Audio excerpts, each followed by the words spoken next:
If you guys are in here and you're taking notes, the title of my message today is Sacrifice and Surrender. Sacrifice and surrender. If you got your Bibles with you, go ahead and turn them to Mark chapter 8. Mark chapter 8. I'm going to read from the Amplified Version today, and we're going to look at verses 34 and 35. It says this. It says, Jesus called the crowd together with his disciples and said to them, if anyone wishes to follow me as my disciple, he must deny himself, which is to set aside selfish interests. He must take up his cross, which is expressing a willingness to endure whatever may come, and you follow me, which is believing in me, conforming to his example, and living, and if need be, suffering and perhaps dying because of faith in me. Now, those of you who went to camp, you guys probably remember Pastor Dan Leon speaking on the subject. Y'all remember that message? Okay, did you guys like that message when he spoke on taking up your cross? All right, I'm just going to be honest. For those of you who weren't there, it was one of my favorite messages that in 30 years I have ever heard. Okay, it was one of my all-time favorite messages. What he did is he didn't go into some deep scriptural understanding, knowing the Bible. He took something very basic, and it's just what Jesus talks about when he says, hey, if you want to surrender your life and follow me, this is what it takes. And he kind of just expounded on that, which is the very beginning of our relationship with Jesus. And I believe I really just think it was one of the best messages I've heard. But for those of you who weren't in there, I kind of wanted to just say, in short, what he said was, he pointed out how making Jesus your king, it doesn't mean that life is just going to be all peaches, gumdrops, rainbows, and butterflies, okay? In other words, just because you make Jesus the Lord of your life, it doesn't mean that your path ahead is super easy. It's quite the opposite, actually. Jesus informs us that it will be as daily picking up a cross and carrying it. The crosses are very huge, they're very heavy, they've got splinters all over them, they hurt, they wear on you, right? And so he went on and he said this about the cross. He said the cross is uncomfortable. He said the cross is noticeable. He said it's inconvenient. He said it's uncool and it's permanent. In other words, Jesus is preparing us that if we choose to lay down our life and to follow him, he's saying it's going to come with some uncomfortable situations. And then he says that it may come at inconvenient times. And that our lifestyle difference will be noticeable, and it will often be flagged as uncool. Anybody experience that? Hey, I follow Jesus. Yeah, it's not really seen as cool, right? And then lastly, he said the decision is permanent. And at the end of his message, he just challenged us to count the cost. He said, after hearing all these things, would you still choose to lay down your life and follow Jesus? Right? And I'm not here to re-preach that message or anything like that, but I just want to continue it because I think we can take what's in that, and even if you weren't there, if you just got those few notes that I just gave you, it's really going to help you with today. See, the cross is every single one of those things that we just talked about. And because of that, it's going to come with sacrifice, and it's going to come with a helping of surrender. And I think we say we know that and we understand that, but what are those things? And what is living out those things? And so similar to me, maybe you loved that message. Maybe you agreed with it, got excited about it, and that's great, but we're home now. In other words, we're kind of back to our normal day-to-day. We're back to reality, okay? And I think now we can more honestly examine whether our lives reflect that decision to deny ourselves, to pick up our cross, and to follow Jesus. And so I want to talk about sacrifice and surrender. Sacrifice, if you're taking notes, is this. It's an act of giving up something valued for the sake of something else regarded as more important or worthy. Act of giving up something valued for the sake of something else regarded as more important or worthy. I found it very interesting because it says something valued. And what that tells me is that something valued is something that's not easy to give up. It's not easily released, okay? Guys, there's a lot of things that I'd rather not give up. I don't want to ever give up my house. I don't want to give up my car. I don't want to give up my job. I don't want to give up my TV. I love my bed. I do not want to give up my bed. But these are all things that if asked, if Jesus was actually putting it, just saying, hey, I need you to surrender this, I would do it, right? But maybe sacrifice isn't so much talking about material possessions, okay? Maybe it's actually things like popularity, parties, smoking, sex, fame, acceptance, relatability, attention. What if it's something more like that? Okay, that the definition goes on to say, for something regarded as more important or worthy. Notice it doesn't say that sacrifice is giving up something valued for something more fun. Sacrifice is giving up something valued for something more exciting. That's not what it says, but more important or worthy. Y'all ever had something like really fun planned out, and then you found out it was like planned on the same day as something else, so you couldn't do it, and you're like, you had to go, like you missed out on the fun thing, and you had to do the thing that was more important, right? Maybe it's the homecoming football game, right? We look forward to that all year because everybody gets dressed up. Everybody's going to be there. It's going to be an awesome game. And so you plan for it, you get all excited about it, but then when the day comes around, you realize, this year it's on the same day as Mom's birthday. So what you end up doing is you end up sacrificing something and not going to the game for maybe a so-so restaurant, but spending time with your mom, which I would definitely classify as something more important and more worthy. You sacrifice. Surrender, on the other hand, it's to yield to the power, control, or possession of another upon compulsion or demand. Another way to put it is, surrender is to give oneself over to something. And so we look at the three things Jesus talked about. Deny oneself, that's sacrifice. Take up your cross, sacrifice. And follow me, that's surrender. Choosing his over ours. The statement Jesus was talking about was jam-packed with sacrifice and surrender. And I think it's really easy for us to just be like, hey, I'm in agreement with that. And I think we can get on board to a degree because we know that God is good. His plan is better. He is worthy, okay? I think we can get on board with that. But I think sacrifice and surrender are easily recognized, especially in our own lives, okay? I think it's quite easy for us to examine our day-to-day and determine if, in fact, there's any sacrifice or any surrender in it. And so I want to ask you guys, what about your day? What about it is different from somebody that's not carrying their cross? What about your day as somebody who sacrifices and surrendered to pick up their cross looks different than somebody who doesn't? Because I think back to this guy's message, and he was just like, count the cost, man. And a lot of us, majority of us were like, yeah, we're in. We'll pick up our cross. We'll carry that thing. But now we get home, and it's like, what really about our day is different? How are we carrying that cross? What did you do differently today from 8 a.m. to 5 p.m. when you got here that was different from someone who doesn't know Jesus? Was there any sacrifice? Was there any surrender in there? Or did you just do you? Or you just focus on your agenda? Because if we focus on our agenda, then it's really not focusing on God's. And we're not living a life surrendered. Anyone else feel like time just keeps getting faster and faster? Do you guys feel like that? I feel like time's flying by. You guys understand we're 5 weeks away from school. I feel like you guys just got out like 2 weeks ago. Time is flying. And I don't, like people always say, as you get older, time goes faster and faster. And I mean, like, yeah, that's true. But I'm starting to wonder if it's not just because you age, but maybe it's because we're going from distraction to distraction so much quicker. Like maybe we're just holding on from one fun thing to the next fun thing, one distraction, one excitement, one thing of entertainment to the next, to where time's just flying by. When in reality, we could be going from one act of surrender to the next and seeing God operate in our lives doing some really cool things. I know this about movies and shows, man, they make time fly, okay? You can be like, boom, 8 episodes, 4 hours, gone in the blink of an eye, right? It's so easy. We've all done it. Definitely done it, okay?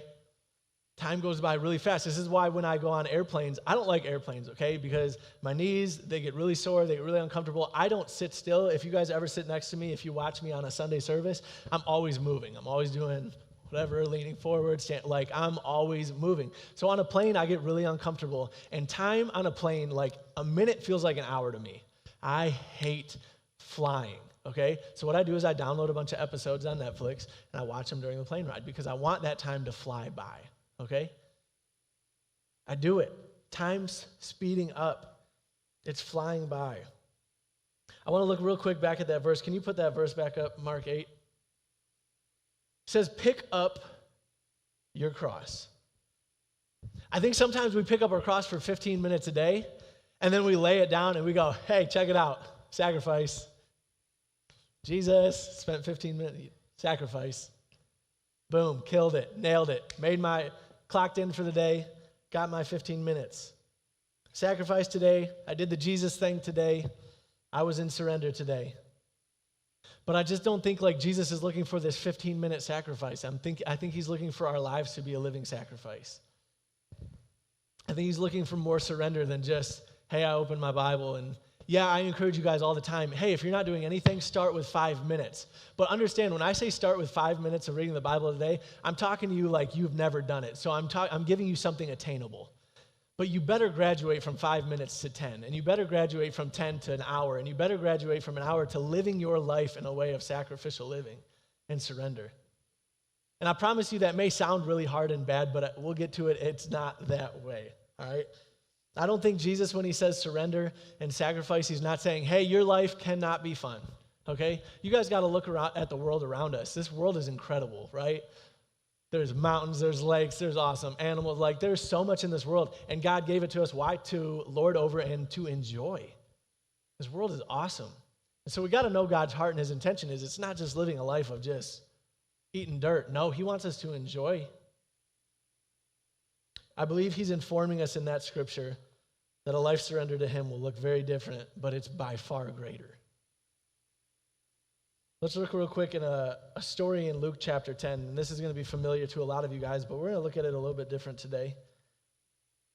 It's verses 38 through 42. It says, as Jesus and his disciples continued on their way to Jerusalem, they came to a certain village where a woman named Martha welcomed him into her home. Her sister Mary sat at the Lord's feet, listening to what he taught, but Martha was distracted by her big dinner she was preparing. She came to Jesus and said, Lord, doesn't it seem unfair to you that my sister just sits while I do all the work? Tell her to come and help me. Excuse me. But the Lord said to her, my dear Martha, you're worried and upset over all these details. There's only one thing worth being concerned about. Mary's discovered it, and it will not be taken away from her. All right, so there's a couple things I just want us to acknowledge in this story. Number one, Jesus says that one thing is worth being concerned about, and that was being with him, okay? It was sacrificing what was important in her day for something more important, which was being in Jesus. Mary figured it out. She's like, hey, I'm going to sacrifice what I got going on today, and I'm going to put Jesus first. I'm going to spend time with Jesus. The other thing is Jesus points out that Martha has two choices. Be busy with your life, get caught up in the details and the stress of it all, or sacrifice those things that she's valuing so much for something more important and more worthy. And what I like about this story is that Jesus acknowledges Martha's busyness. He acknowledges that she's got a lot going on. He acknowledges that she's got all these tasks and these chores, and much like he acknowledges how much we have going on in our lives. I mean, we got sports. Some of you guys have jobs. You have practices. You have shows. You have performances. You have tasks, chores at the house. God sees all that going on, all right? We got busy lives. He didn't stop Martha and say, hey, Martha, check it out. You're sinning. You have so many tasks going on in your life. You should just be doing nothing and be a lazy bum and sit at my feet. He wasn't implying that, but he informs her that there's something better and something more important in front of her, but it comes with sacrifice. See, she put so much value on her meal and having an appropriate meal for this awesome guy. She put it as more value as spending time with this guy, and I think we do that all the time. I think of all the different things we have going on in our lives, and we just put so much value and importance in it that we're missing something that's more important and more worthy of our time. I think we need to realize how often we sacrifice for our own agenda and possibly how little we may sacrifice for his. Any of you guys play football?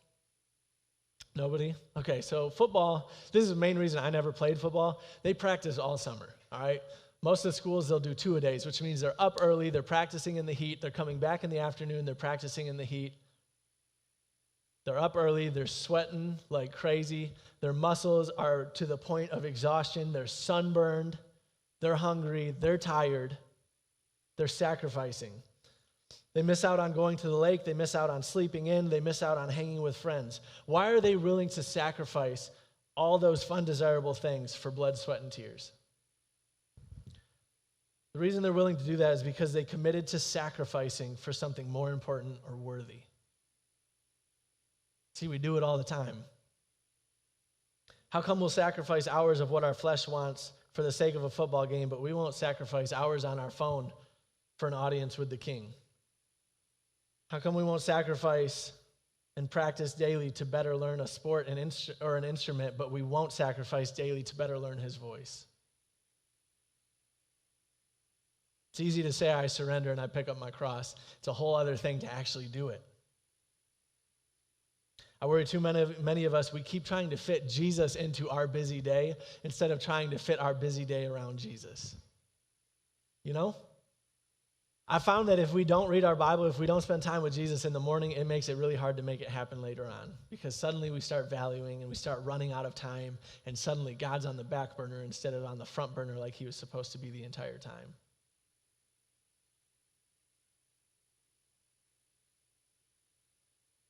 I think we treat it like it's our day and we're just doing a good job if we give any of it to Jesus. But if you've really surrendered to Christ, then it's all his day. It's all his plan. It's all his agenda. So I'm asking, have you actually surrendered and sacrificed? What have you sacrificed to put his agenda first? What's different about your day from those who serve Christ?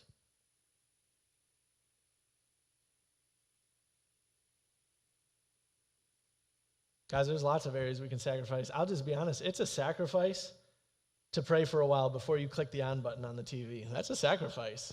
Because guess what? You just want to click it on, lean back, eat some chips. It's a sacrifice to say, you know what, I'm going to give God a few. I haven't talked to him in a little bit. That's a sacrifice. It can be a sacrifice to read my Bible instead of scrolling on social media. It's a sacrifice to say no to sin. That's a sacrifice. Saying, no, I'm not choosing what my flesh is craving to do. I'm going to put that aside because there's something more important. There's something more worthy.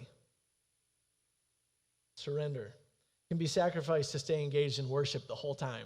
I get it. Sometimes you're good for one or two songs. You're like, I'm here. And it gets to the third song maybe, and you're just like, can we sit down? It's sacrifice when even though your body and your mind doesn't want to worship, that you choose to worship anyways. I would venture to say that might be the most authentic worship. You're choosing to do it, regardless of how you feel. It's sacrifice, it's surrender, because it goes against what our flesh wants. Sacrifice requires laying down something of value. It's just sacrificing your desires for his.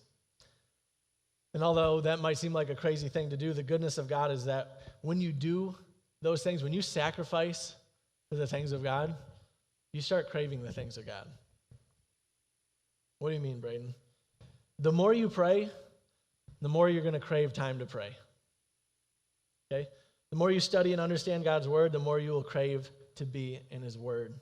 The more you encounter his presence, the more you're going to want to make time for it. When you invest in spiritual things, you crave spiritual things. And it's kind of funny because it's a lot like our natural bodies, okay? For example, let's say you get ice cream. Man, if you start eating ice cream on the regular, your body's going to crave ice cream. It's going to become 9 o'clock at night, ding, something's going to go off, and you're like, I'm supposed to have ice cream right now. You're going to crave it, okay? Same thing with pop. If you start drinking pop regularly, your body will demand it. It will want it. The more you drink it, the more you want it, the more you crave it, the more you realize it that you don't have it. You may even get headaches if you don't drink enough of it. Your body will demand it. Yet if you replace pop with water consistently and entirely, replace it with something that's not tasty, it's not that gratifying, but it is more important. You guys understand water is very important to your body. Your body does not function outside of water. Eventually, your body will crave water if that's all you give it. And you will grow a distaste for the taste and the side effects of pop. It's kind of crazy how that works. I've done it numerous times. I've tested it numerous times where I said, I'm not doing pop anymore. And then I went to go get a glass after a couple months or something, and it was like, I don't even want this because my body craves water. And as you feed your spirit, as you take spiritual steps, as you spend time in the Word, you will crave those things. And you'll notice if you don't have it in your life. It'll be weird when you have a day where you didn't spend time with Him. You'll be alert to it, and you'll start to crave getting in the Word. But the key is consistency and entirely. If you go, hey, I'm going to switch to water, but then every Saturday I get 1 glass of pop, you will continually be hungry for that pop. You won't get rid of that craving. If you indulge in that temptation once a week, you will maintain a hunger for that temptation. What am I getting at? What you feed, it'll grow. What you guys are feeding, it's going to grow. It's going to intensify. So that can be something spiritual, or that can be something very natural. It can be something very sinful. What you feed, it will intensify. It'll grow. And so I really want to challenge you guys by asking, what do you hunger for? You can really get an idea of what you've been indulging in by answering the question, what do I hunger for? Do you hunger for attention? Do you hunger to be famous? Do you hunger to be around a certain person? Do you hunger to just sit in, are you guys hungry right now to get home and turn on YouTube? Very real question. Are you hungry for social media right now? It's very real. Been there. There's times where I'm just like, dude, I just want to go home. I just want to zone out. I just want to be distracted. Been there. That's concerning. If I hunger for that, that means that's what I've been feeding. Kind of crazy.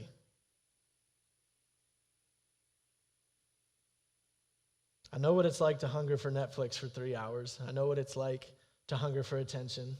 I know what it's like to just go from one fun thing to just holding on until I get to the next fun thing. But it's in those moments that I have to ask myself, why aren't I hungering for him? For time in his presence, understanding his word, listening to his voice. What you feed will grow. If you feed a kid, what happens to them? They grow. If you guys feed a plant, it grows, right? You feed an ego, it grows, right? You feed an addiction, it will grow. If you feed your spirit, I promise you, it will grow. I've got one last thought for you guys, and then we're going to break into small groups because I think this is such a good topic that we can discuss with one another. Final thought is this.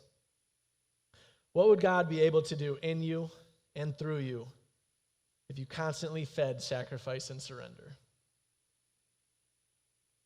What would be the capabilities of God to do in you and through you if instead of being concerned with feeding your desire to be on Netflix, your desire to whatever it may be, what if instead in those moments you said, hey, what would be the sacrifice right now? What would be the area I can surrender in right now? What if you started capitalizing on opportunities to surrender and sacrifice? What then would God be able to do in you and through you?